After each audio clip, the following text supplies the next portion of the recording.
What is up? This here, LA in a minute, and I'm back with another road trip edition sponsored by Culver City Toyota here in Joshua Tree. And whether it's the town or the national park, Joshua Tree is an almost mythological place that draws more than 3 million visitors per year, a million alone from Los Angeles. So I want to talk about what is so special about Joshua Tree and who was Joshua that tree's named after anyway.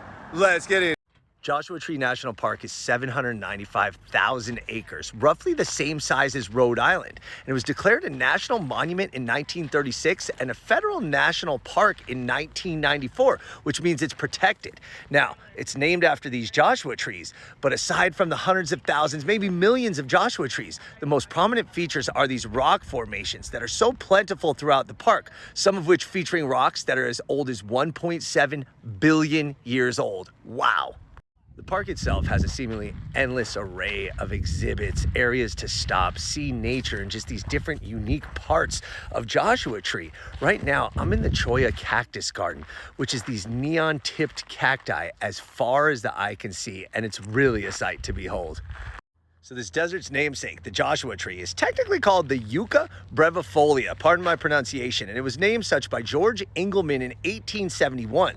However, the indigenous Coahuila people have been utilizing this tree as a resource for thousands of years for its fiber and as food. Also interesting to note, in Spanish, it's called Izote de Desierto, or desert dagger. Easy to see why.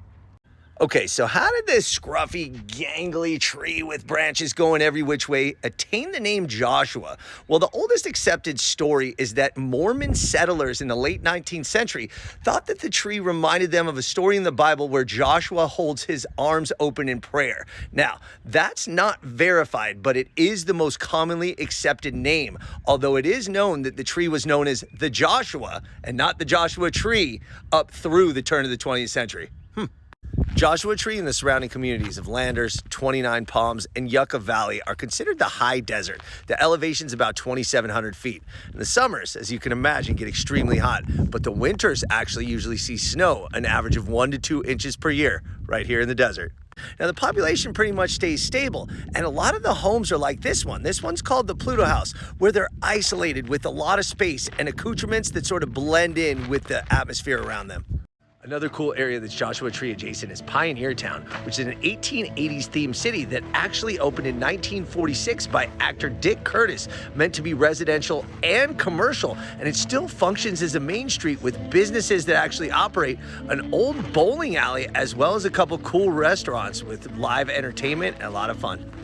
I want to thank my friends at Culver City Toyota for making this road trip edition possible. Whether you need a new or a pre-owned, head over to Washington Boulevard, Culver City Toyota. That's where you get your new ride. And once you get the ride, you got to go to Joshua Tree. It's a perfect place for a road trip. All right, LA, it's been a minute.